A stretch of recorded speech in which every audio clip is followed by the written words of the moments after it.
Hey everybody, welcome to American Idol Unaired. My name is Bennett Shear, and we have got another singer that you didn't see from season 20 of American Idol. Please welcome Corey Curtis. Cue the little applause. Oh yes.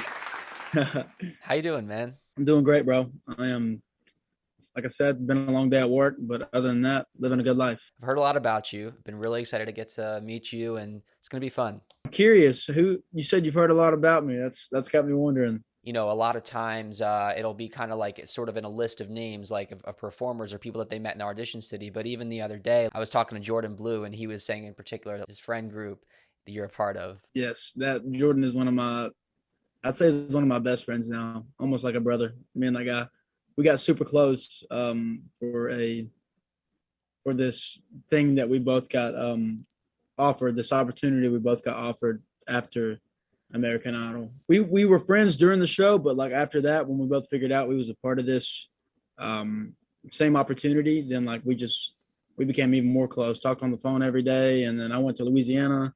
He came up here, so like we've made time for each other. It's crazy, man. It's always a pleasure getting to talk to all you guys. So, as I said, super pumped to meet you, and I would love if you could give us that introduction that we didn't get to see because we never met you on American Idol. All right, my name is Corey Curtis.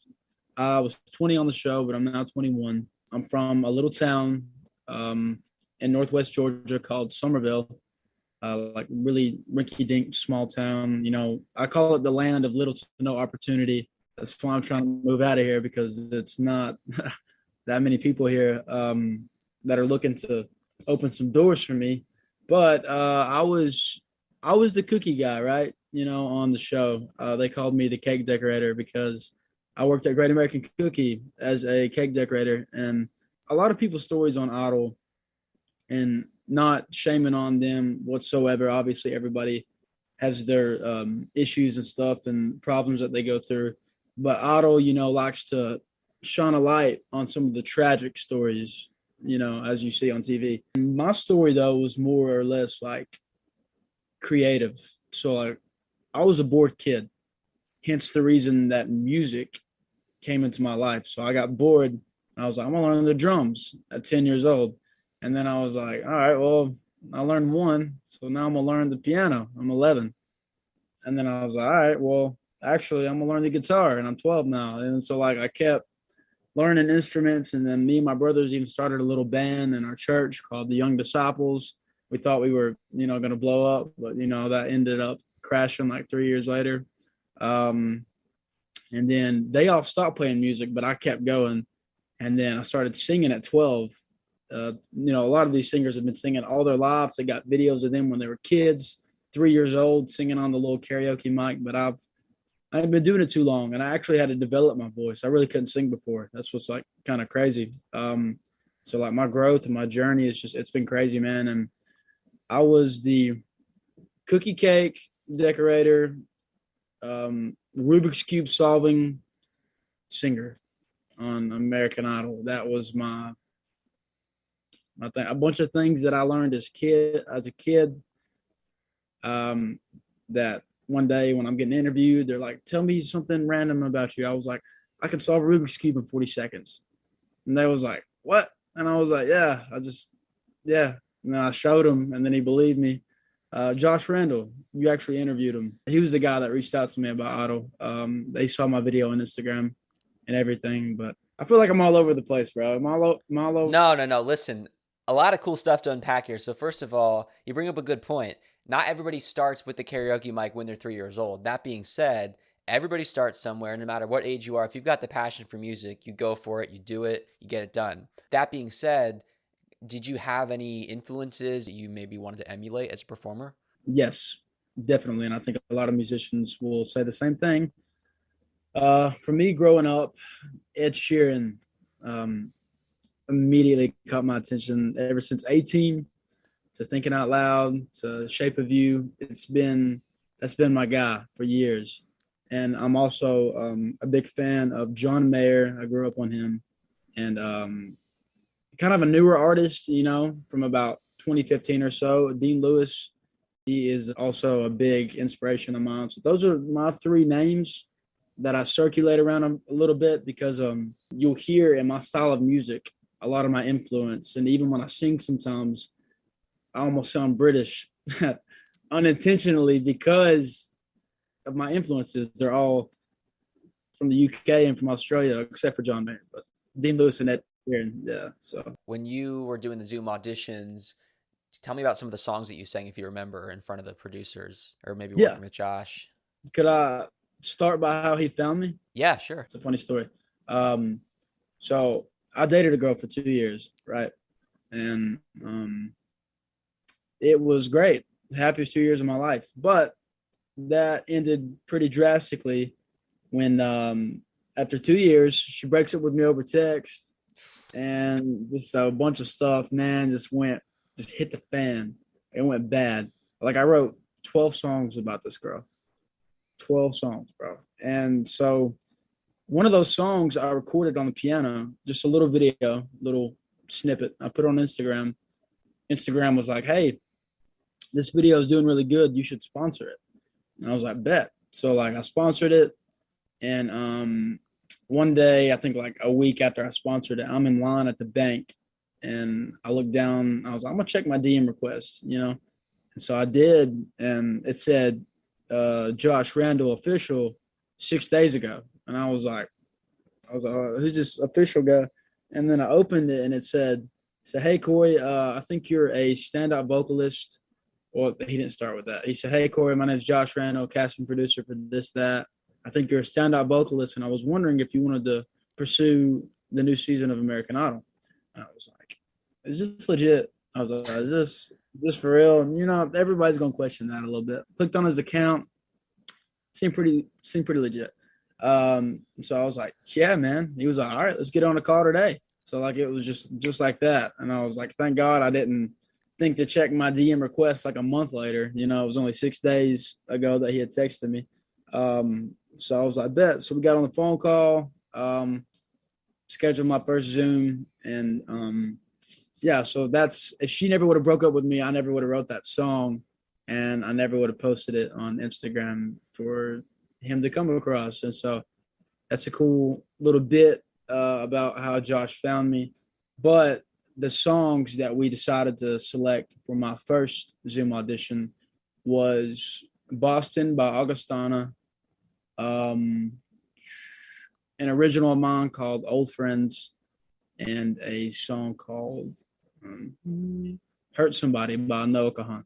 There's some songs that just Josh coached me through and was like, "I think these three sound best with your voice." So Life hits you in the gut, and then you're like, wow, I had the best experience of my life because life hit me in the gut. Whoa. and I'm so thankful that life did in fact hit me in the gut. You fall down, you get back up again, but like on steroids, pretty much. The way I made it on the show, right? So my second Zoom audition in front of Megan Wolflet, the executive producer of the show. She was really sweet. Like, and I'm more at ease when I sing in front of girls. Like, it's just more of it's an easier Yeah. thing to come about. So I had to sing in front of Peter Cohen the first time, the supervisor. So now I'm in front of Megan. And Josh calls me the night before, "Hey, man, I won't be on your Zoom tomorrow. It's just going to be you, Megan, and some other people." And I was like, "Dude," I was like, "You're like my comfort." I was like, "You're the guy that's got to," and then he's like, "I know, man." He's like, "I got other meetings I got to do." He's like, "But you're going to kill it. Good luck," and all this stuff. And I was like, but I got on there the next day, man. I made her this cake, right? This cookie cake. It's a Zoom, but I showed her through the screen, just kind of presenting my skills a little bit. It took me like an hour and a half, and I made the American Idol logo on this tiny little rectangle cookie cake. She was like, "You made that?" I was like, "Yeah." I was like, cake decorator, cake decorator by day, musician by night. That was kind of my little thing I was saying a lot on the show. And she was like, "Wow, I wish I could eat it." And I was like, "Well, if you let me on the show, I'll bring you one." But it ended up going really good. I sang for her. I solved the Rubik's Cube in front of her in like 37 seconds. Like that just was fascinating people. And then after singing for her, she prolonged my audition. Like she was like asking me where I was at, what my living situation was, like kind of a little bit about me. And I was like, "Okay, so this is good," because if she wasn't interested, I feel like she would have been like, okay, thank you, Corey. We'll get back to you later and just kind of, move on. But she kept talking to me. And so then it came around and she was like, so is your mom home? I said, no, she's at work. And then she said, well, you want to call her so I can tell both of you? And I was like, oh gosh. I was like, you're not gonna call her to say no. I didn't say that, but I was like, well, I said, Megan, you're on my phone on my Zoom, so I can't call her. And then she was like, oh, I'll just call her then. Grabs her phone and starts, what's her number? I was like, no way. And I was like, okay. So I gave her my number, or my mom's number, and then she dialed her up. Mom picked up. She's at work in her little cubicle.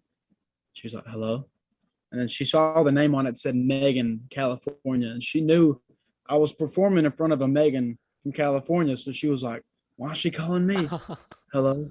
And then so mom picks up and yeah, Megan's like, hey, and talks to her for a little second and goes, I just wanted to tell you that your son is going to perform in front of Katy Perry, Lionel Richie, and Luke Bryan on this season of American Idol.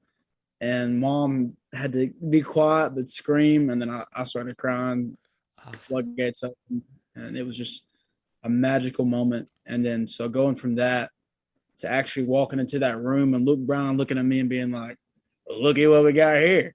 And then me walking up in there with this cookie cake, which there's so many details of this story, bro. I could go on. I'm telling you, I brought the cookie cake, yeah, that I made a big one this time that survived the whole 2.5 hour flight to Austin, Texas. First of all, you nailed the art of the virtual audition because in a day and age where you have to figure out how to connect with somebody through a screen, obviously your voice is the most important thing and your personality, everything that it takes to be a part of a show like this. But uh, you're talking to the showrunner of American Idol, and you're like, well, if I bring you a cake, if you got to put me through, I'll solve a Rubik's, I'll solve this Rubik's cube for you right now, no pressure. It's like so slick.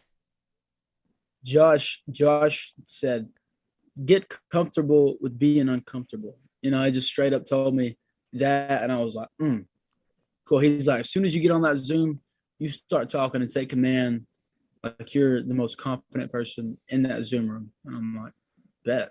So I had a whole script laid out, laid it on her, and she was like, "I already like you. I hope you can sing." And I was like, "Yeah, me too." I said, "That's for you to find out." So Yeah. yeah, But still, man, you say you're comfortable singing in front of girls, but this is like, again, the head of American Idol, and you killed it. I just had to put in my mind that she is just a person. That's all I had to do. She's just another person, just like me singing in front of my mom. Just another person. Tell me how the cake decorating thing came about. I mean, was it just like a random, I want to get a job, or did you actually have an interest? That's funny, right? So my ex was artistic as crap. Like she designed my logo, which I'll show you in a minute. She got that job. That cookie store opened up, and she was one of the first people to be, oh my god, they have a cake decorating thing. It's like 15 minutes down the road. She applied and got the job, and was like one of the best decorators I've seen starting out. Like she was insanely talented at art. And then I was on unemployment because I worked as a waiter at a restaurant, and it got shut down because of COVID. So I was like getting unemployment money and stuff. And so I was chilling, and she was like, you should come work with me. And I was like, oh, okay. I was like, you think that's a good idea? And she's like, yeah. And growing up, I did. I drew. I sketched a lot. I mean, I love to, like, I don't know, the concept of being able to be creative in a bunch of different ways just fascinated me. So like I tried to pick up on everything that I could. So I went in there. I was like, all right, I'll do it. 2 weeks of her begging. I went in there, applied, and her boss was like, can you start tomorrow? And I was like, yeah, sure. And so like that's how I got into it. Got in there. It took me a little while because an Austin pen is way different than a pencil. But it came about pretty quick, and I became one of the better ones there, I'd say, speaking confidently. Took a little adjusting, rough some of the edges, but Like I said, it came out to be pretty fun. I mean, just drawing on cakes all day. That's all I did. Like, sometimes it get a little busy and customers would stand staring at you through the looking glass while you're doing it. And I'm just like, can you not stare at me while I'm decorating your cake? I was like, this is a lot of pressure. Uh, so yeah, man, it was fun though. So it wasn't always a piece of cake. The dad joke right there. I love it. Yes, the most fatherly of dad jokes. Anyway, you probably never imagined that, that skill could be a big piece of how you got onto the show, because that combined with the Rubik's Cube and again, your raw talent, everything is all part of the equation. I guess the part of my story was a little tragic because they incorporated my breakup heavily Hmm. into my story. So yeah, it even when I got into the audition room, Katie was like, "So do you have a significant other?" I'm not no way. I looked at him. I was like, "You mean like a ring?" And then she was like, "A girlfriend." And I was like, "Oh no, I don't have a girlfriend." But I think you guys already knew that. I didn't say that actually, but I was like, I think they already know that. So, but yeah, Was it hard to talk about that stuff when you're surrounded by cameras and knowing it might go on TV? yeah, it was. But something about being at American Idol, I felt beyond her. I felt beyond the heartbreak, and so like I could talk about it. Like it still kind of hurt a little bit, but like I made sure not to throw like any dirt on her name because even though, like I said, she broke me more than any other person ever has in my life. I like to think I'm a bigger person in situations like that. So Yeah. it wasn't hard. Mm. It wasn't hard. Being able to own how you feel as an artist, as a human being, without actually saying, "Oh, this is the person's name. This is what they did to me." I feel like everybody has a right to express pain. Everybody has a right to express suffering, or what they're going through in that moment, especially as an artist. That kind of plays a part in not just your story of how you got on the show, but life events shape the art that you create. That breakup pushed me even farther in my music, and it also eliminated a distraction from my music. So I am happily single. I've been that way for a year and almost a half now. What city did you go and audition in front of the judges? That would be Austin, Texas. Austin, Texas. So you get to Austin. I'm assuming that you immediately meet a lot of cool people in Austin, Texas. Oh yeah, for sure. And even coming from Georgia, like all these contestants are coming from a lot of places. And so get to the airport and you get on the shuttle that they had set up for you, and it was me, Hazy, Lady K, Katira, Carrie Brockwell, Jordan Chase, Colby Cobb. I think that was it. Yeah, that was it. But I'll never forget that shuttle ride because it was a 40-minute drive to the hotel we was going to, and the driver was really cool. And Hazy had the idea. He was like, "Hey, Hazy's one of my good friends now. He's like, hey, let's all like." He's like, "Driver, is it cool if we hook up to the Bluetooth and all share some songs of each other's?" And then people hear me talk and they think I'm a country artist for some reason. Like that gives them the vibes. And I'm like, I don't really see that. Like the way I dress, I'm a bandana wearer. I'm like a skater boy, almost like a beach boy. Like it's almost I got a choker on, a pick necklace, a Marvel shirt. I mean, what is this? But I guess because my accent sometimes is a little thick, depending on where you're from and you talk to me. So they're all sharing these songs. They all sound great. You get a little intimidated because there's some of these singers out here that can, like the R&B singers that can do all the crazy runs and like the stuff that I've always been like, wow, I wish I could do that. But my voice, it's more like it's more straight tone, like radio. People have told me like my voice sounds like a radio voice. Like I literally got put into a article that was written before the show came out about 32 contestants to look out for this season, Mm. and I was under the section of tone for days, Hmm. and I was like, tone for days. I was like, oh, my tone. People like my tone. I was like, that's cool. So, anyways, rabbit trails, rabbit trails. So we're playing our songs, and then they're all playing these crazy songs they got. with their crazy voices, and I said, all right, y'all go easy on me. I was like, this song was called Good Morning Text. I wrote it about my ex. It's really chill. Recorded it in a closet, and which is on Apple Music and stuff, by the way. Go check it out. Good Morning Text, Corey Curtis. It's my favorite release, for sure. Definitely not the most, like, they had some polished tracks they were playing, and I'm over here like, here goes a little closet pop for you, and I played it. And as soon as I started singing on the track, everybody was like, bro, what? And like the whole shuttle went crazy. And that was the first time I felt like, okay, I just made some lifelong friends right here. I was Yeah. like, because where I'm from, not many people do music. So now that I've won on the show, I have endless music connections and friends now that I never dreamed of having before. So right away, bro, I felt loved, needless to say.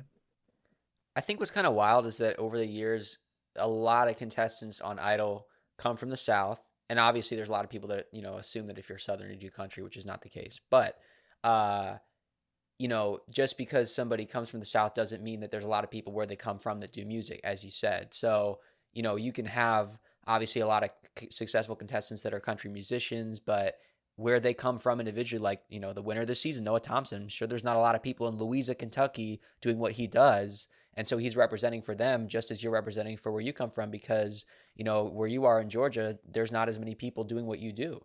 Exactly, man. And like you say that, and it's funny. I'm pretty sure I was the first person from Somerville to get on American Idol, and for the longest, I felt like underappreciated, bro. Like if you're not a country artist, kind of around this area, you're not as lifted up or like highly looked at. So like I still got like a sore thumb, kind of like I told you earlier. I'm this skater surfer boy in this rinky dink southern town.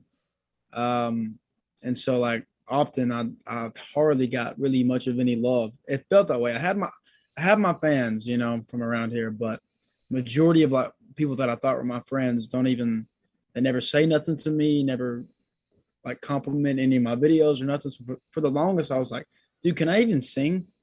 I was like, do these people even, are they lying to me when they actually do say something, or like, because like I felt like no love. So making it on the show and knowing I was about to have this platform, uh, that's what brought me to tears. I remember telling Megan that like word for word.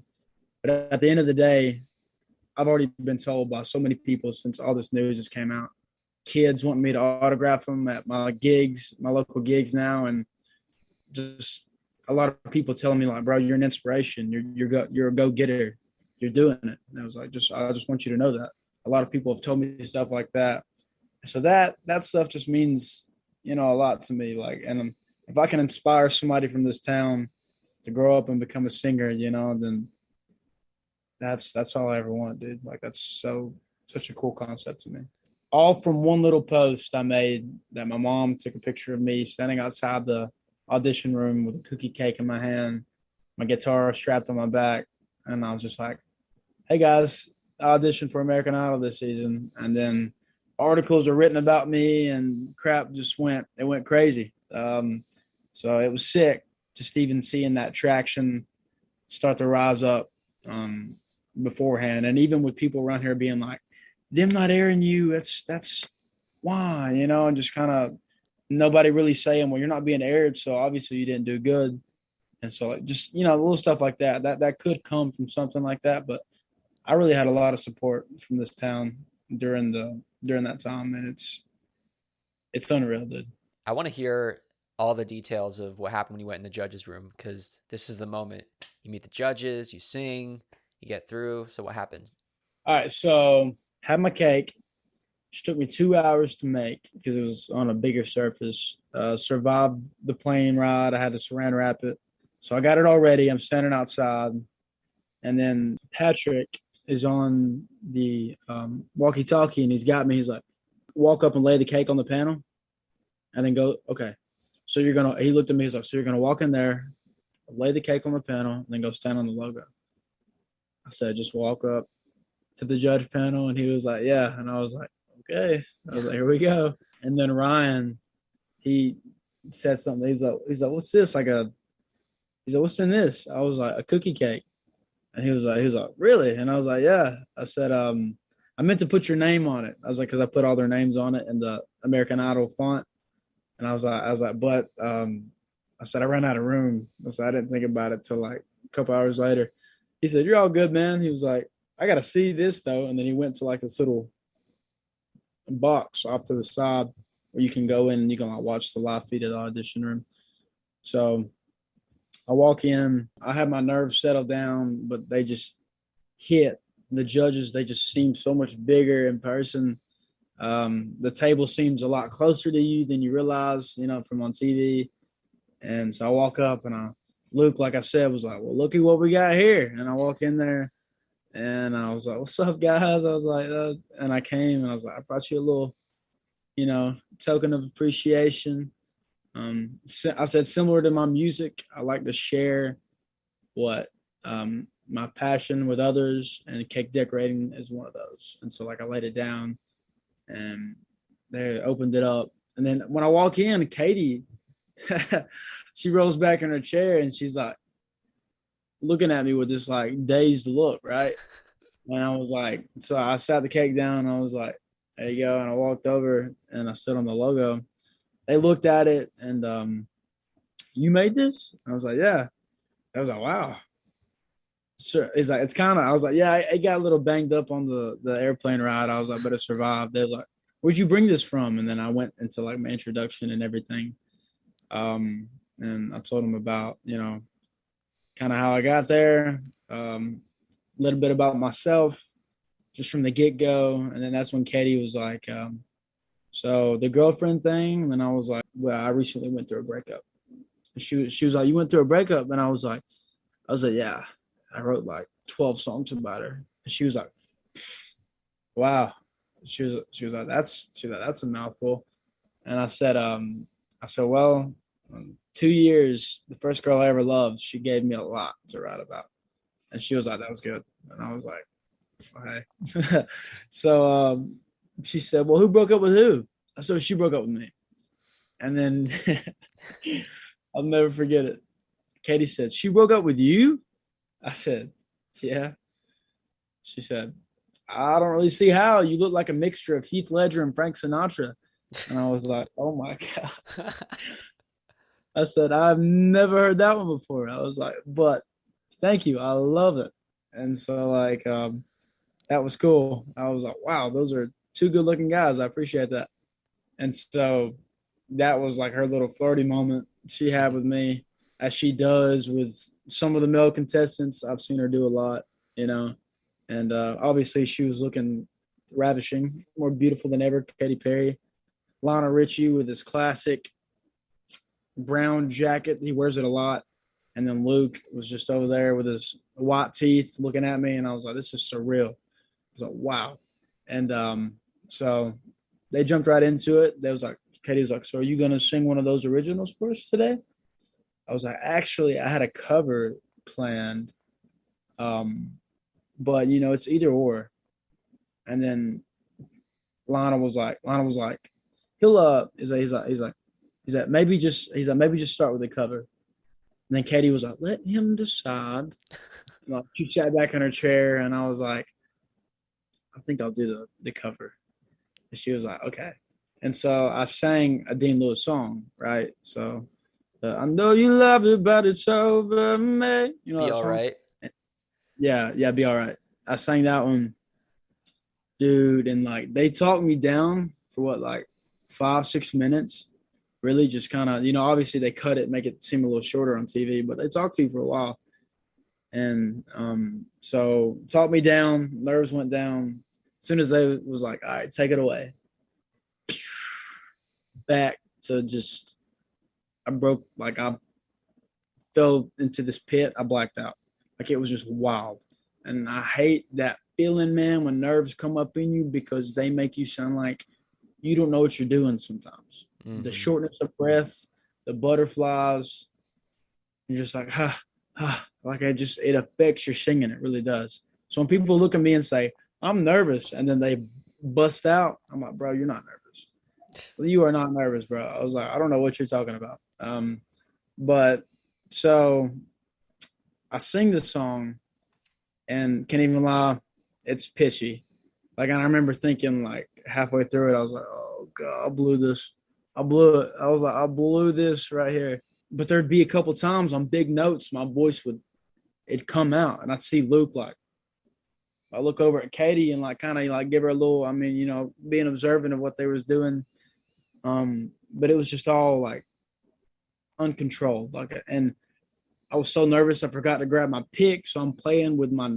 I chew my fingernails, so I'm playing with my nubs, and it hurts. I'm like, crap, this is just not the one. Um, but they kind of stopped me towards the end, right before it ended, and the critique they gave me was that it sounded like I was trying to impersonate Dean Lewis. Well, at the time, I was like kind of agreeing with him, but as I told you before, I grew up on these guys. My influences come in heavily into my voice, into my music. I'm sitting here like, that's just the way I sing. And that's what I'm thinking. I was like, I don't know any other way to sing. I was like, but I was just agreeing with them, taking their critiques. And then I was like, yep, this is it for me. And then Katie was like, oh, come on, give us one of those originals. I was like, all right, bet. I was like, here we go. So I played him this one called Head Over Heels. And I wrote this about how from the breakup, at the beginning of the relationship and like the situationship, the talking phase, whatever you call it, how she was so crazy about me that it almost scared me away. I never had a girl be like that over me. She was so like heavily into me and like falling in love like so quick.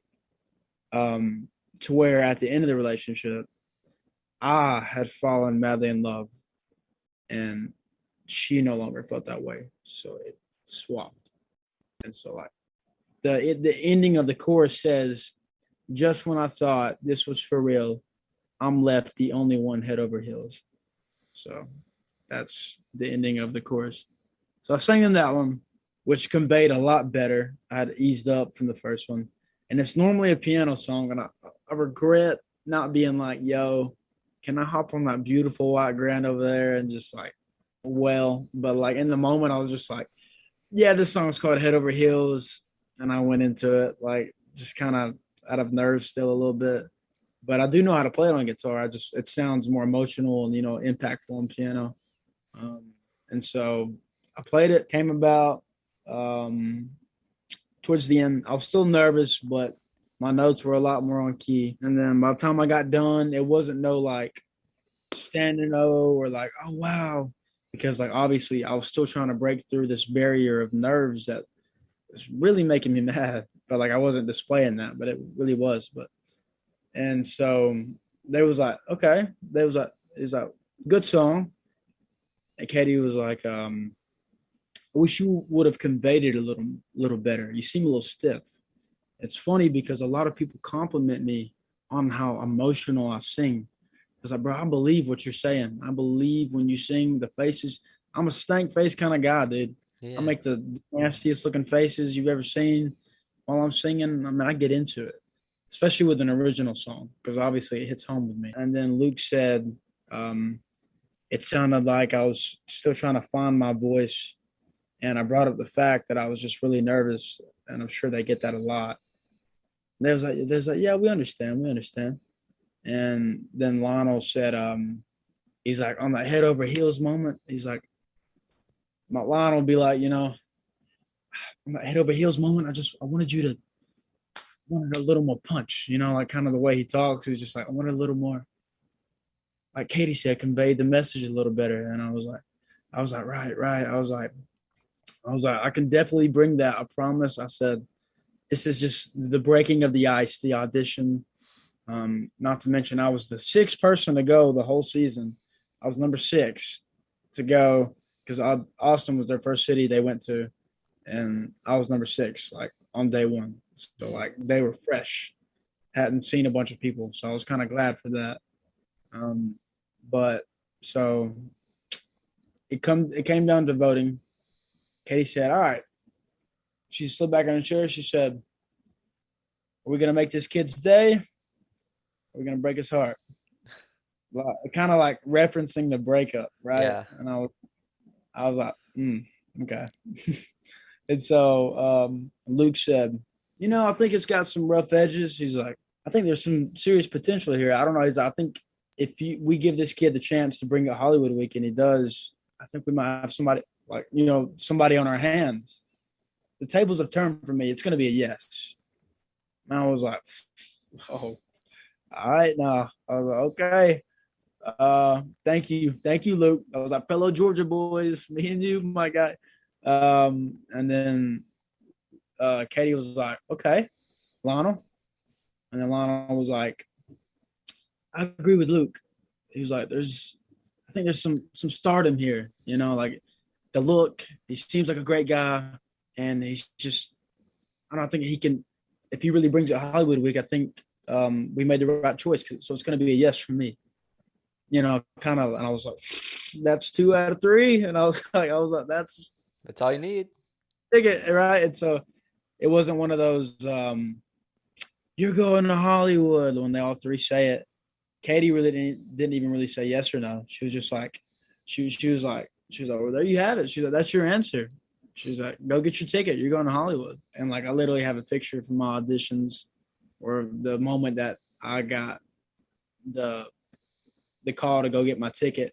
I'm like, you see me like gripping my teeth, and I'm like clenching my fist, so excited. Just this warm feeling came up in my stomach. Tears started swelling, but dude, I held back on them. I was like, they eat that stuff up on TV. I'm not gonna give it to them.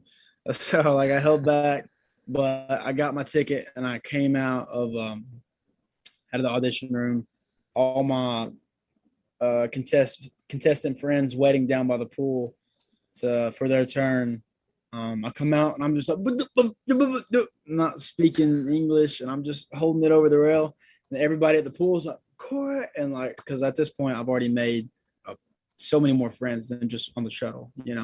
And so everybody's like, Corey, and I'm like, and I look down, and my mom and Ryan was like pointed because she was interviewing my mom. She turned around and was like, my biggest fan, by the way. I love my mom to death. She's my rock, my biggest fan. And she ran down the thing at me, and I hugged her, and then she was crying, and which started making me cry a little bit. And it was just insane.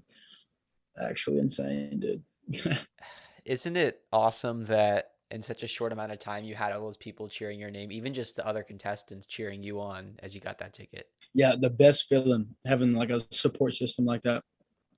And we even had a little idol group chat. And I remember after the long day of busy interviews and repetitive questions, everything after getting the golden ticket, I went to check my phone.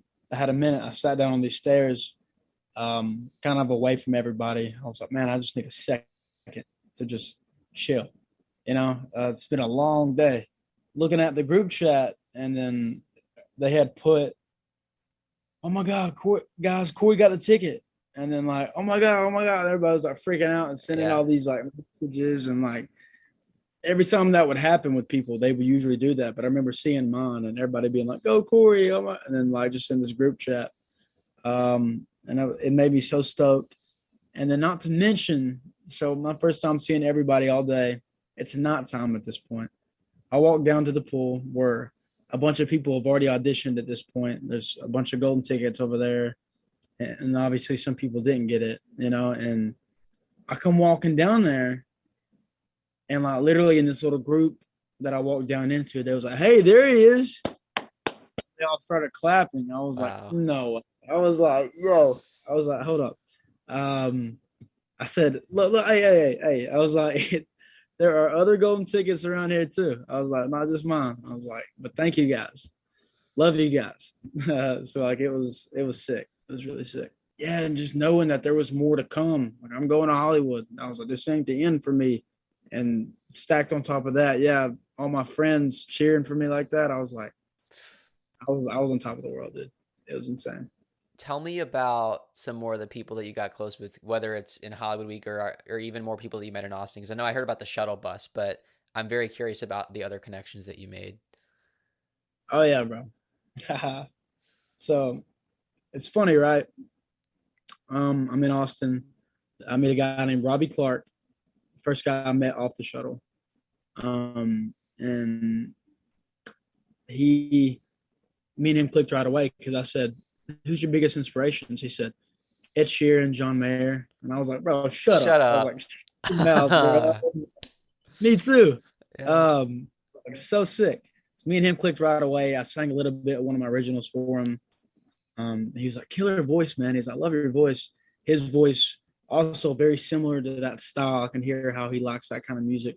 You adapt to it, you know. So there's Robbie. I got really close with Carrie still. Carrie was on my shuttle, Carrie Brockwell, and met Kobe Cobb, who small world is from Center, Alabama, which is 40 minutes from me. So Wow. like even when I got back home, me and him we became really good best friends, and we've been able to meet a lot. Um, and then probably the funniest story, right? So there was this shy guy off to the side, his plaid shirt on, his mask over his face. He's over here just kind of in his own little corner, and I'm jamming with everybody I met. Carrie, Kobe, Robbie, other people have kind of came in. We're all just in the waiting room, just jamming. And I'm playing this Ed Sheeran song, and I hear a rhythm guitar behind me, just,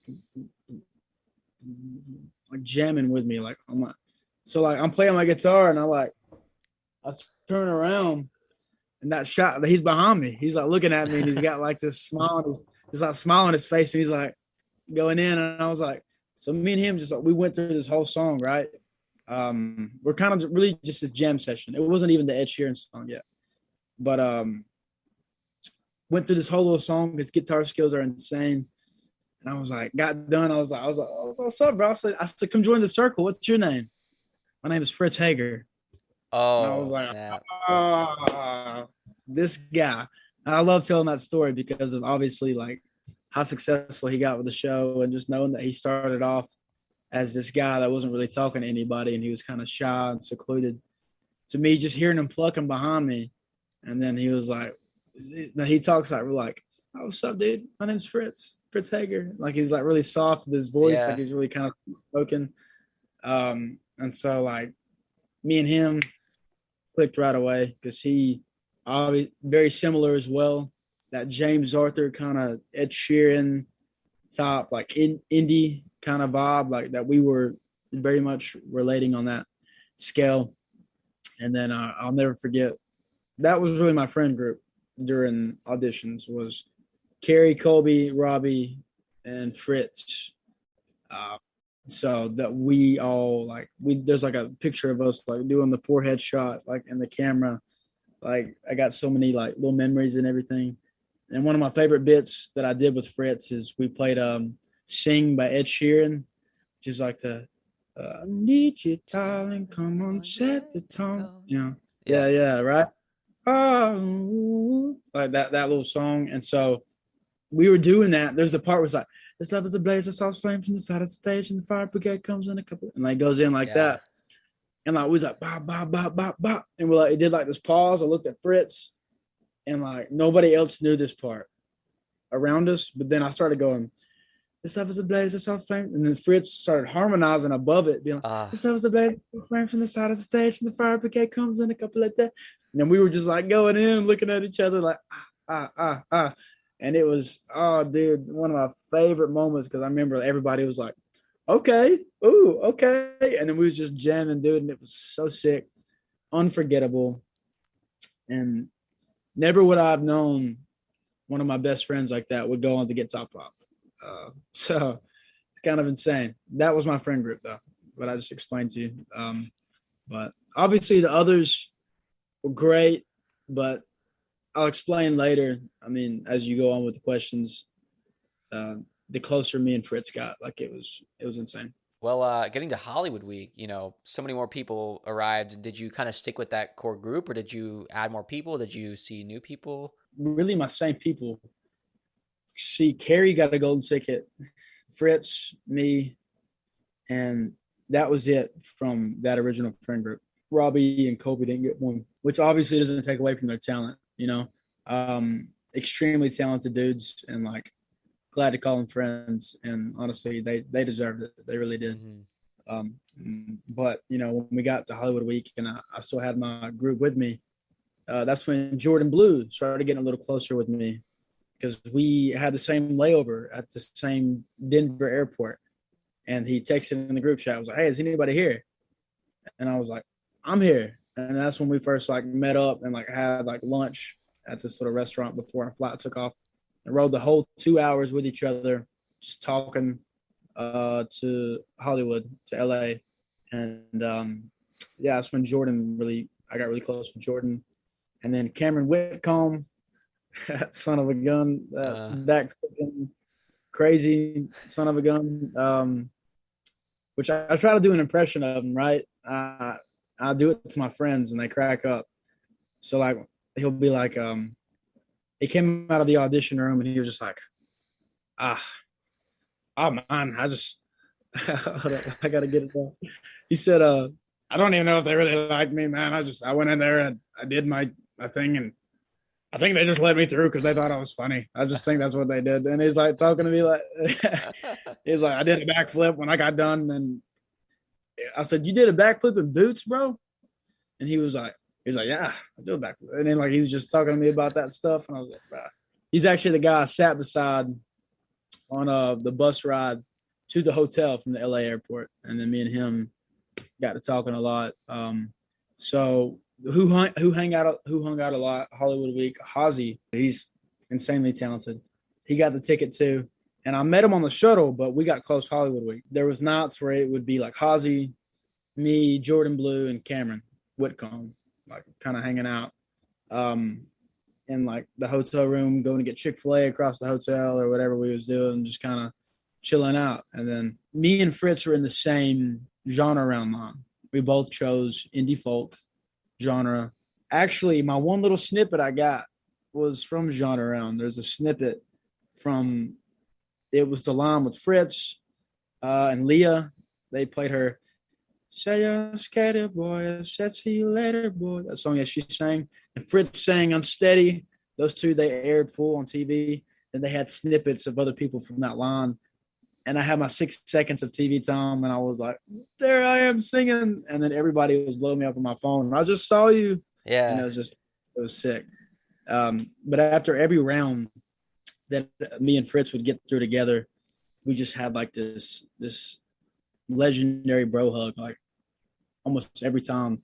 And he can fend for that because we both got through Genre Round. We did our performances, and I remember Lionel was like, they do the little thing of building you up or starting to let you down only to shoot you right back up, cloud nine, as they do for TV. So there was like, follow a name, step forward. Fritz.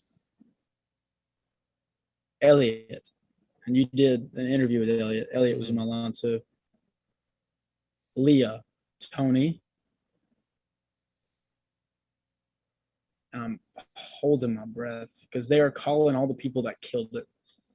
Oh, everybody killed it in the line, but like the ones that really stuck out. And then Lionel Stead and Corey. And I was like, oh. I was like, yo. And then I stepped up, and there was like, frontline, we appreciate your hard work, everything you've done. And you're going to have to continue working hard because you're moving on to the next round. They do stuff like that. Yeah. So they hit us with that. But of course, on TV, they made it look like it was only in Leah and Fritz that got through. But yeah, after that, me and Fritz, like literally before we walked out for our interviews, he grabbed me by the shirt and he's like, and we just like hugged, and it just squeezing so hard. We just, man, what a moment. Like, it just insane because we both capitalized. His audition was shaky. So was mine. But Katie gave me a standing ovation on my Genre performance. Wow. And like, it was surreal because I had so many people telling me afterwards, dude, you made me feel like I sang a song called Sailboat by Ben Rector. And so you made me feel like I was on that sailboat, bro. So you see the little clip I had on TV, bro. My eyes are closed. I'm like, I'm belting, just as loud and as hard as I can, just trying to leave it all on the stage, and it came through. All the judges clapped for me, but Katie, like, I remember when I came in on the chorus, it came in a little shaky on the verse, but I automatically found it. Came in really big on the chorus, and I remember Katie going, looking over at like Luke, and I was like, yes, and I just kept going, dude. Ended it, and then she put her little pen down, stood up, and started clapping, and I was like, a funny little moment happened. They turned the mics off as soon as you're done, so I started walking off, and then everybody started clapping. So then I came back to the mic, and I was like, "Thank you," but like they had already turned it off, so it was like a "thank you," and then like so I Yeah. quickly walked away. I was like, "That was awkward." I was like, "Never mind." So yeah, that's how that happened. Did you do the mentoring with, I think was Lee DeWise the mentor for indie folk? Yes, How did that yeah. go? I feel like they selected at random sometimes who he sits down one on one with, Right. but when it comes to the group sessions, you know, it was awesome. He would look at each and every one of us, gave us some great advice, and sang a song with his unique voice. Obviously, I see how he won the show. It was insane. And insane guitar player. Like, so, like, it was just fascinating to see all these winners coming back and, like, Yeah. talking to us. You got through genre challenge and you won Katie over. She didn't even give you a yes or a no in the audition, and then now she's giving you a standing ovation. So getting on to duet round, who did you get paired with? Tony Allers. I felt like it was almost like a last minute, yeah, they'll be good for each other. Like, I had won over, like, Katie, and like maybe line on them a little bit, but not entirely, you know? Mm-hmm. Um, so I get put with Tony. I'm like, all right, I'm about to make this my best friend. Yeah. Like, I had a head full of steam. I've already been on the Orpheum Theater stage. They've already seen me sing twice. And now I'm not going to be alone on the stage. I got somebody else up there that's with the same goals and ambitions as me. And Tony turned out to be a one in a million person and somebody that was just overall great to work with. You know, I'm sure you've heard the behind the scenes of how stressful duet round is. Mm-hmm. It is cool, ridiculous.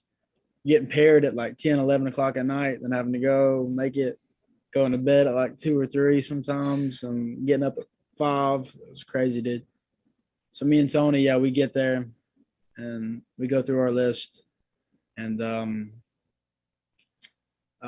brings out the we tried somebody that I used to know at first, not really vibing with it, and then she asked me about a couple songs that she knew on the list, but I didn't know. And I was like, I don't know those. And she was like, I was like, oh, this is gonna be tough. And she was like, what about "Song of the Times" by Harry Styles? And I was like, yes. I was like, I love that song. I was like, sick. So we took that song and we made it folky, Mm-hmm. like so folky, dude. And to the point it was so chill. Like, I don't know. Like, and I heard some of the producers were listening to us practice, and like, it's like, you guys sound great together. Like, they let us know. I was like, wow. And then, so I just a little, like, best way to explain it, right? So this was the way we turned it into like so it's usually like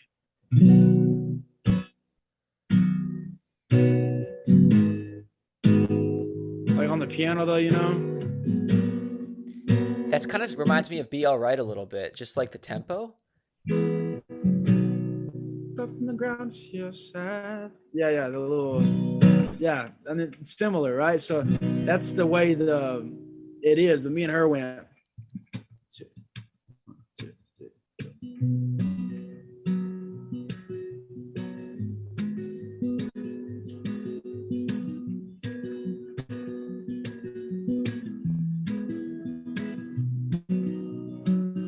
And just did just stop crying, it's a silent touch, like that. And we did like the little, we made it very choppy and bouncy. Welcome to the 5-5 show. Welcome wearing your best clothes. And we made it like super chill, dude. And like, Wow. she did the first little half of the verse, I did the second half of the verse, and we knew what song was right for us by the time we picked it, started singing it together, and it was like automatic. This is the one. Mm. A nonstop practice. I went to our vocal coaches, which was don't remember their names, but they were really good. And there were so many people coming out and being like, "We got told to change our song. Oh, they didn't like it like this. They wanted that." So me and Tony were like, "All right, let's go present it to them." So we did, and we got done, and it was like, "Wow!" It was like, "You got sung great together." Like everybody else had been saying, and I was like, "You don't, we don't you shouldn't change nothing at all." There's like, Corey, the only thing we'd say is be a little more projecting with your voice, because I would sing it really soft until later parts in the song when I'd go big. But they was like, start off with that punch. They was like, start off with that punch. And I was like, right. They was like, project a little more. And I was like, so we redid it, and they was like, perfect. Do it again. We're gonna record it. And so we did it like 3 times for him. I was like, yo, this is crazy.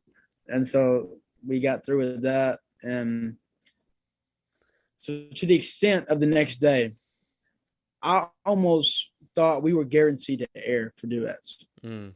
Because as soon as we came in, we were one of the pairs that were constantly getting filmed. Constantly getting filmed. And like right away, all right. So like apparently it made it seem like we were one of the most anticipated. We were the first people to go in rehearsal, and like constantly being filmed. We played it like 10 different times in 10 different spots for 10 different cameras. And like it was crazy. We had to talk to each other, like, so how you feeling today? With mics on us, like hyping each other up. So we're getting filmed, and I'm like, wow, this is probably going to be aired. I was like, this is the best I felt this week, the most confident I felt. And so, dude, we get up there. By the time it comes around, we practiced it 100 times that day, and knock it out of the park. My best performance. I came in with that first note I did, and Tony's voice just flows. She's just got a gorgeous voice, and we come in with our harmonies together. And by the time we was done, Katie was like, wow. She was like, great job, guys. She was like, y'all sounded really, really good together. Like everybody else had been saying, and I was like, man, we appreciate it. And then Luke was like, there's a lot of synergy and sizzling in your voices. And I was like, I don't even know what synergy means, dude. I was like, awesome. I Sounds told good him though. that's great. And so my signature thing Hollywood Week was, well, really the whole entire journey. I was the bandana guy. I got to the point where even producers would be like, "Oh, there's Corey. You need to find Corey. It's the dude with the bandana. He's the one. I'm always. It's what I wear." A little story behind it is my grandfather that bought me my first truck when I was 16, and he passed away from colon cancer in 2017. One of the biggest inspirations in my life, family wise, um, he wore do rags. He was like a motorcycle riding kind of guy all the time. And so one day I was at my granny's, and I was like, "Hey, where's all Jules' old bandanas and do rags?" She was like, "They're in the back in the drawer." So I grabbed them out, and the first thing I did was fold it up into that little just strip. And I tied it around my head, and I pulled my hair out around it, and I was like, let's go. I like this. And then, so there's a little story behind the bandanas. It's not just something I like to do. Um, I even have merch now that has my name on it. It's like bandanas. It's really cool. But I say that to say they gave us all their compliments and everything, and then they turn around for like a minute and a half, and they're talking, discussing on the panel, and all good things. Didn't hear nothing. They didn't critique anything about us, which was like so sick, right? Like you're like, wow, this couldn't have gone better. Well, Tony made it through, and then Katie was like, Corey, and like looked at me with the look in her eyes. My heart sank, and I was like, "Yo, chill out." I was like, "Wow." I was like, "Just say my name. You know my name, Katy Perry." So it's crazy. And so I didn't say that. I was thinking that. I did not say that. So yeah, and then she said, "A lot of people are coming for that bandana," and I was like, "Yeah." I said, "Several people are coming for that my bandana." I didn't know what to say, and then she was like, "But this is a competition."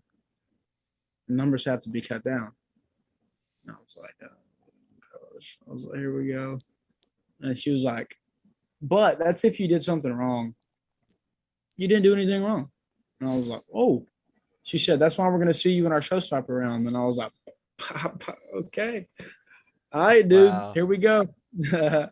And so, yeah, Leah and Fritz was like right after us. It's like they had us kind of circulating that indie folk kind of back to back like that. Um, so yeah, and it was surreal, dude. My best performance by far. Hearing that arrangement that you played, it sounded very calm and serene, and then I only imagine what you did vocally with it added to the uniqueness of it. And the judges pointed that out too. There was a way to put a good new spin on that song. I was like, we ain't never heard it really done like that. Everybody else was like almost a lot of people were going like above and beyond with their duets, all these powerhouse voices. And then me and Tony was just like, we're giving them a soothing, nice little performance to just listen to. And, I have I've been complimented a lot on my belting. I can sing like really loud, like almost, project like I don't need a mic sometimes. Like I can just sing really loud. So that those parts would rise up, and then Tony had a powerful enough voice to match mine, and those notes just on the second verse just came in like, oh, I wish they would have showed it. It's Mm, insane. yeah, what you played a few minutes ago on the guitar when it was like really slow and soothing, it almost reminded me of like an even slower, more acoustic version of Lego House by Ed Sheeran. Yes, good taste, brother. That's what I'm talking about. Gonna put up pieces. Yeah, build a Lego house. It's cool. Yeah, I love it, dude. Love it. Yeah. I Mm. wish I would have sang more Ed Sheeran, which actually I'll get around to in a second because I did sing Ed Sheeran for Showstopper. Oh yeah, wow, what a segue. Let's talk about Showstopper. So let's say after duets, I went, ate lunch, went to the break room, and I fell asleep for like an hour because I was exhausted. Yeah. Woke up though, and then from that point on, my voice out the window. It's Mm. like it survived enough to get duets. And then after that, it was raspy. I felt like I lost I have these little trills that I do where it's almost like a tiny vibrato. And like I was losing that stuff. And I was like, no, I was like, this is the biggest round of the week. I was like, I cannot be doing this. And so I pushed through it, dude. And I was like, I'm gonna do something different for showstoppers. I'm gonna try to knock them on their feet with a little bit of singing and a little bit of spitting. Mm. So like I did an Ed Sheeran song, and one of his songs that he goes kind of fast. Um, it's "You Need Me, I Don't Need You," and it's one of his hits from the Plus album, his first album. It's like a in town, break it down, thinking of making a new sound, playing a different show every night in front of a new crowd. Like it's like and he goes in, "You need me, man, I don't need you," and it's like it's the chorus, and he goes in with like a bunch of bars almost, but he has belting moments where he sings out and it's like, oh, vocals, you know what I'm saying? So like I was like, I'm gonna give him something different. With a whole band, this song was gonna groove. So when I proposed that to Nancy, the producer, she was like, I love that you're doing that. She's like, nobody's ever done that song. She's like, do something different. And I did. And we slowed it down to more like a in town, break it down, thinking of making a new sound, playing a different show, just so people could kind of understand what I was saying a little bit. Because the original was in town, break it down, thinking of making a new, and he goes like really, really fast. So we slowed it down, and it was groove, man. I had the biggest rush I've had all week because they had the 300 exclusive Idol fans in there. I left it all on the stage, man. Needless to say, and I gave it all I had. Even with my voice, I fought through the rasp and the everything, and worked with my vocal coaches beforehand, and they got me right. Said like, yeah, we can hear you're a little tired in your voice. It's like, but we don't think it's enough to stick out. And I was like, okay, cool. I am my own worst critic, so I'm gonna think I sound like garbage, but it's kind of gives you a heads up of like when the live shows come and when you actually start performing in front of crowds, like from the top 24 and on. So it's a nice little thing that they did. And this was the first time they ever did that, apparently, for Showstopper. Letting all these people come in, and I remember because Megan announced it to us when we were all sitting there. We was like, "What? Oh snap!" And then just hearing the crowd in there roaring. And Josh Randall, he was their hot man out there. He Yeah. was like, I heard him out there getting it, and I was like, dude, so sick. My first time meeting him too. He's not always on the show. He's just casting producer and like a mini host. But he popped up, and I just heard. I'm over here warming up. I just heard, is that Corey Curtis? And I looked over, and I was like, Josh. I was like, what's up, bro? My first time meeting him in person, and it was just crazy. His teeth were wider than I've ever seen anybody's in my life. I was like, my God. I said, bro, look at your teeth. I was like, the things are even wider in person. I was like, this is insane. Uh, I said that to him for some reason. But I was like, first thing I said to him was like, dude, I'm still here. I said, do you remember DMing me back in May? And here I am at the showstopper round, dude. I was like, this is crazy. He's like, I'm not surprised at all, man. He's like, I picked you out for a reason. So he's always been my hot man. I love that guy. Yeah. He's great. That was last minute for him too. I remember he told me Megan gave him a call last minute. She's like, "Hey, we need a hype man because we've got an audience. Can you do it?" And he's like, "Of course." So he showed up at the theater, and just that kind of became his new gig. Yeah, dude. It was so sick. His introductions were spot on. Like when he called people out, y'all ready for this next kid? Everybody freak out. And it's just like, this man's building me up. Let's go. Got to go kill it. Do you remember any other standout performances from the season that you saw in Hollywood Week? My boy Hazy, his genre round was emotional and insane. Obviously, they didn't air his either, but they would have. It just tug at the heartstrings, bro. It was insane. Jordan Chase sang "Thinking Out Loud" for genre round, which me and him was really close too. By the way, we hung out at the air. He was in Austin. We hung out at the airport with each other. We had the same flight going back home. We hung out for like 2 hours, just me and him, just talking with his insane voice. I was like, bro, I'm intimidated. I was like, I can't even lie. I was like, you got some pipes, my guy. I was like, you were insane. So Morgan, oh, I haven't even brought up Morgan yet. God, if she watches this, she's gonna be mad at me. I got really close with Morgan as well, Morgan Gruber. I wish I could go. I know everybody. Okay, I got close to a lot of people. And I remember at one point, before she didn't know the rules for duets, and I looked at her. We was in the crowd. We were talking. And I was like, Morgan, you hear? She was like, no, what? And I was like, we got paired for duets. And she said, no way, really? Like, oh my God. And then I was like, I'm kidding, but I love your excitement. That's what I told her. I was like, I'm glad you love the idea of getting paired with me. She was a big fan of my voice, which meant a lot. There's a lot of people that, was, like I said, you had a bunch of hot people around you, and like everybody had something unique and different to bring to the table, and that's what it was all about. God, bro, I can't even lie. What was I already gave you a little bit of those performances I told you about, but dude, I was in rehearsals. My first time seeing her. I don't know how I didn't see her yet. She was like one of the most hopped up ones on the show, Kennedy. She's rehearsing Talking to the Moon by Bruno Mars. Bro. I was like, yo, I quit. And like, she quit. I was like, she quit the show. Yeah. She's the one that quit. Right. But dude, I'm infatuated with her voice. Like it blew me out of the water. I remember that. I was like, oh boy.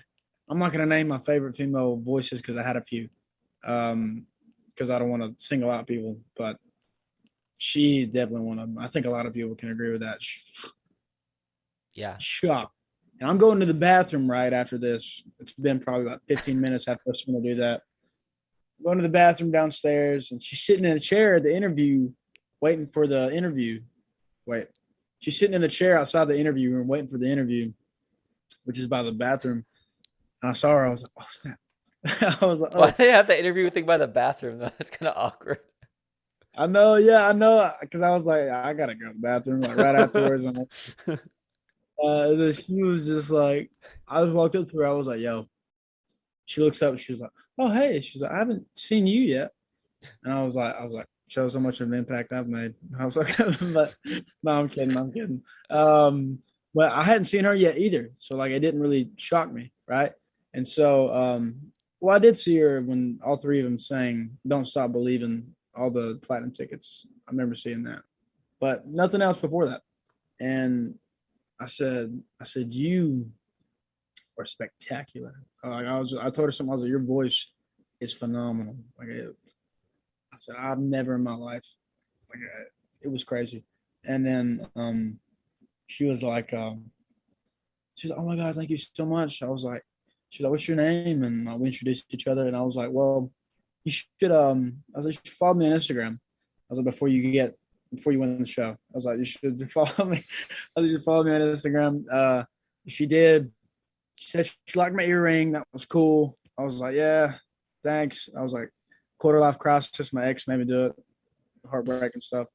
And then yeah, I went to the bathroom. I came back out, and she like I watched some of my videos, and she told me she loved my voice, and I was like, add it to the list. I was like, yes. I was like, sweet. I got all these people that are going to be big names one day already complimenting me up, and I love it. It was great, and like so that was my little first time meeting her, um, and yeah, she's become a friend since, so that was pretty cool. When it comes down to Green Mile, I mean, it's very emotional because you guys are all together waiting to see what's going to happen with your futures. I mean, that's a big deal.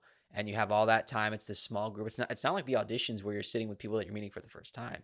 You're sitting with people that you have gotten to know. You're sitting with people that, all have the same dream as you. So what was that day like for you? Oof, I was in a bad place, bro. Can't even lie to you. Um, because there was a lot of filming going on, and you could tell kind of who they were hinting at the most when it came to contestants. The amounts of times they were filming them and calling them out. That can get in your head, dude. I Mm-hmm. had a moment I was crying. I was like, not just like, ooh, not like just crying, but like getting teary eyed Yeah. to one of my producers. And I was just like, I said, why am I even here? I was like, everybody, I feel like I'm invisible sometimes. So I was like, I don't know. Like there was moments where it's obviously Hollywood week is one of the most fun, but stressful weeks of your life. And so sat back and I was like, hey, I'm here. And I'm here to prove people wrong. I'm here to prove the haters wrong or just anybody. I'm in top 59. I have, this is insane. It is actually insane. As I kind of realized I shouldn't start comparing stuff. I was like, just keep doing the best I can. And so like that day overall was full of all those emotions. And the person I was sitting beside, um, so Noah, Noah Thompson, and I should bring up Noah because me and him got really close too. Every morning, every single morning, he'd be in the holding room, just had his cup of coffee, had his throat coat tea, sitting in front of him, sitting by himself at the table every morning. I was like, you can tell this guy works. Getting up bright and early, probably coming down here. He's ready to go. I was like, sweet. And Noah is exactly how he's depicted on TV, the sweetest, most humble guy you'll ever meet in your life. And I can't think of anybody else that deserved it more than that guy right there. So I'm sitting beside this guy, got all the heaters around. It's a little cold outside. It's December. And then Noah's over there like, dude, dude. I don't know, man. I don't know if I came through enough, dude. He's like, I don't know if I made it. You know how he talks a little bit? He's That's like, so accurate. That's such an accurate impression. and so like I said, dude, I don't know if I did good. I was like, I don't know. I said, I said, Luke loves you. I said, bro, Luke loves you. I was like, they love you as a whole. Like you're gonna make top 24. I said, no doubt in my mind. He said, they love you, man. He's like, what are you talking about? Like, Katie loves you. Thinks you're the cutest thing in the world. And he's like, hopping me up. And I was like, thanks, bro. So we were just hopping each other up. Like he was the one I was really sitting beside. And so obviously I take that walk. Um, I get told, um, I sit down and Katie's like, CC. I was like, oh, I got the nicknames. I was like, bet. And so they told me that it was fascinating to see my growth that I really did step through from auditions, but that they had to base their judgments off the performance they saw from Showstopper, um, which a lot of people told me I killed it, but they said that it was song choice, pretty much. And so Lana was like, he's like, I'm gonna go ahead and tell you, he didn't make our top 24. And I was like, hey man, all good things must come to an end. I was like, that's cool. I was like, I'm very grateful that you let this little Georgia boy get as far as you did. So I didn't even think I'd make it on the show. So just to be sitting here in front of you guys is unbelievable. And so when I hugged him, I was walking out, and Katie was like, "Come back next season." And I remember turning around, and I was like, "You guys have a good day." I just walked out. I was like, appreciate you. Um, Not like sarcastically, like it was just genuine. I was like, "You guys have a good day." I kind of gave her like a shrug when she said that, you know, because I don't know if I'd do it again. I think I'm content with as far as I got. So yeah, I came out, and then when Ryan started interviewing me, tears. I started bawling my eyes out, dude. And like I was like, no. And so remember I told you me and Fritz gave each other this big bro hug when we make it through together. He was one of the first people after Ryan left from me. I already saw him getting red eyed. Fritz is emotional. He feels for other people. He's 1 in a million guy. Love that man to death. Grabs my shirt as I'm walking up, and he like just brings me in and he hugs me, and I feel him shaking, and then that's when I like start erupting in tears, dude. Like it's my buddy's crying for me right now. I was like, "Are you kidding me?" I was like, "This is insane," and then everybody, God, just show. I was very social. I got to know everybody. Everybody started hoarding me like with hugs and love. I had people coming up to me being like, they'd say something like, "I'll be waiting for that song to come out." Like I showed them an original like during the week or something.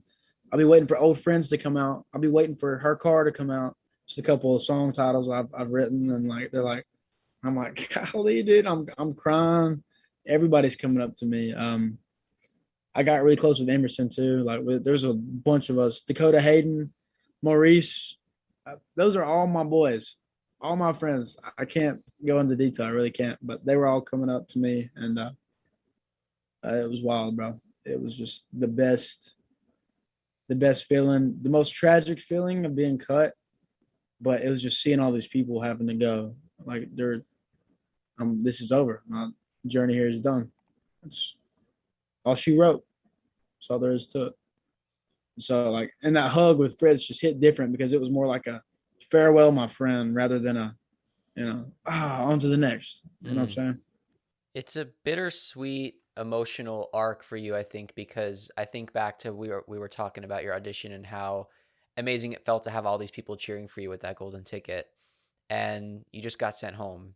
This is probably one of the hardest days of your life at this point, and yet all these people, as much as this was the opposite situation, all these people were there for you. So they were there for you when you needed them in both situations. Yeah.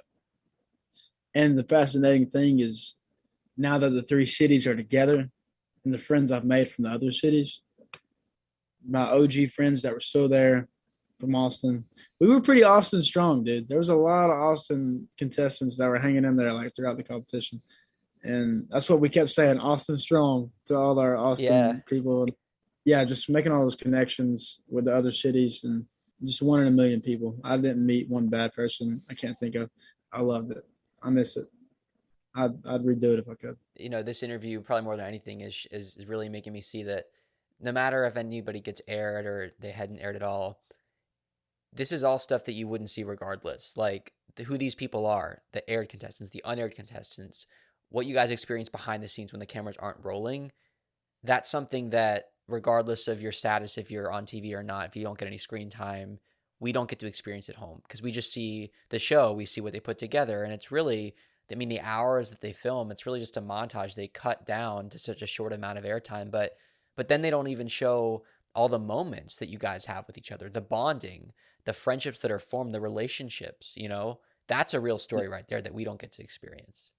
And whew, that's some deep stuff, bro. That's good. It's sad, but obviously in each of our own hearts, that stuff is gonna go on forever. And I'm thrilled to see how far each of my friends get in life. And I always tell them, I was like, hey, whoever makes it first, gotta let me open up at one of your shows. I was like, if I haven't made it yet and you have, let me open up at one of your shows. Like, help a brother out, okay? I was like, my favorite night there though was probably that last night, because I came out and I was still getting flooded with love. And that last night, something about my voice, bro, just came alive. I remember I was jamming with everybody, and I was like, I'm about to just sing my heart out in front of all these people and just really show. I wish I was still here. So I sang with everybody. Me and Kennedy, and Emerson did this dope cover of All Too Well by Taylor Swift. And I was on the ukulele and I was just, there we are again. And I'm just singing this song, bro. And then they're harmonizing with me. And then Danielle Finn, she walks up behind me. She's like, I haven't really heard you sing this week. She's like, but you got to like, she's like, you sound great. She's like, wow. And I was like, this is what I'm going for. I want people to see, like, I'm not just kind of this nuisance in the background, this nervous kid. As most of my performances were nervous and nerve-ridden, here I am in my element with my people, and I'm just going to sing my heart out tonight. It's my last night. I got to live it up. Tristan Gressett, who loves my song Good Morning Tex and was like singing it to me the day after I showed it to him. And he was like, came up to me one morning, shook my shoulders, was like, good morning. And he was like singing it to me. And I was like, he's like, I love that song, man. I was like, my boy. I was like, appreciate you, bro. And like, it was, I sang with him like Hotel California the last night. Me and Fritz got together again, and then Fritz was hopping me up. Like, he grabbed me by the neck right here. He was like, bro, he said, if you give up, he's like, I'm going to find you. I will kill you. No, I'm kidding. That was taken. That was taken.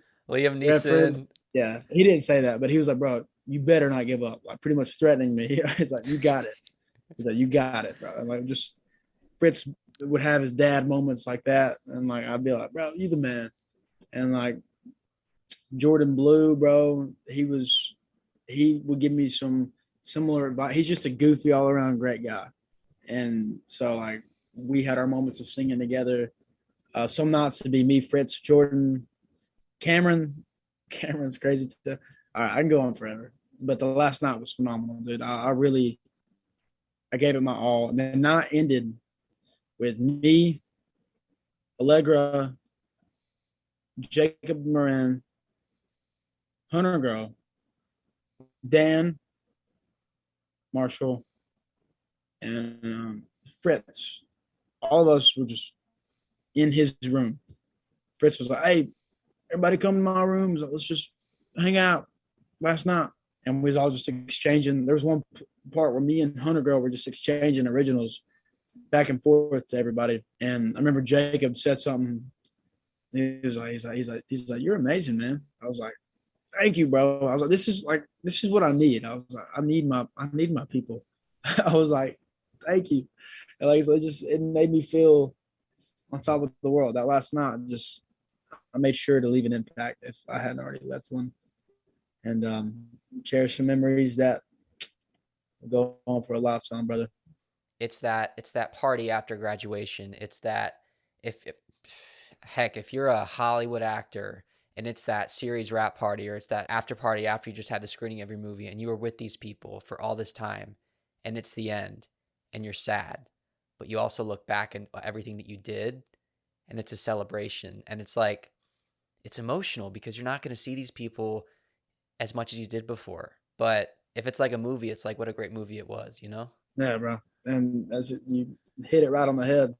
Just a big celebration to almost like a big farewell, like throwing away like a goodbye or sending away party. That's just how I felt for all the people that got cut, because we were all just down there having a good time.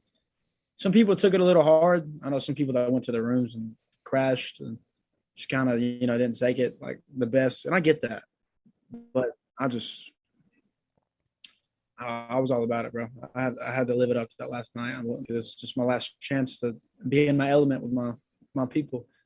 I remember Noah. I took a nap when I got back, and then I was walking down the hallway. When I came out, I heard commotion. I'm on the first floor, and everybody's in the lobby. That's when I went to go hang out with everybody. I'm coming down the hallway. Noah was walking with one of the other girl contestants. I can't remember. He sees me. He's like, dude, I made it, man. I made it. I did it. And I was like, I told you, bro. I was like, what did I say? I was like, I want to say I remember telling him, I said, bro, you are top five, if not the winner of the show, straight up. And he would have known. I mean, knock on wood. That's what I was like. In the moment, I was like, knock on wood, bro. I was like, but I guarantee it. So that rasp is going to get you far. I said, America's going to love you, dude.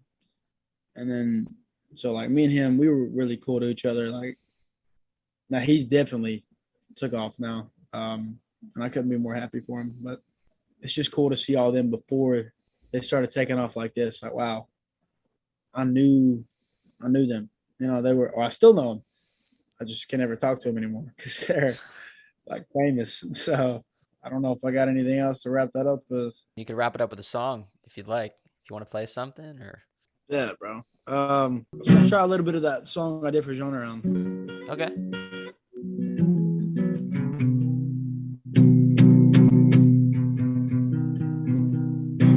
Might be a little out of tune, but whatever.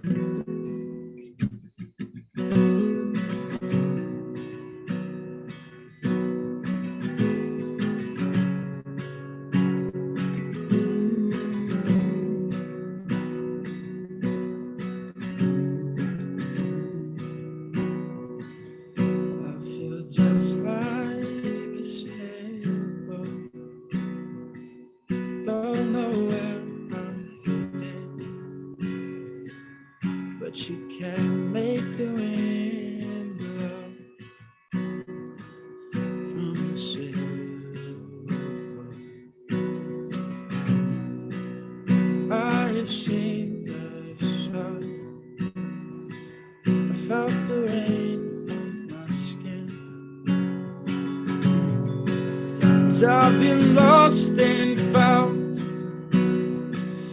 Mostly I've been waiting. I'm out in the west and I'm hoping and praying. Please let this wind blow me home.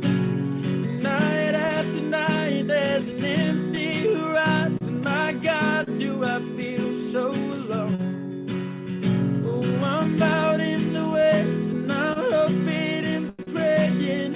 Please let this wind blow me home. Night after night there's an empty horizon. My God, do I feel so alone. Sometimes most times I feel just like a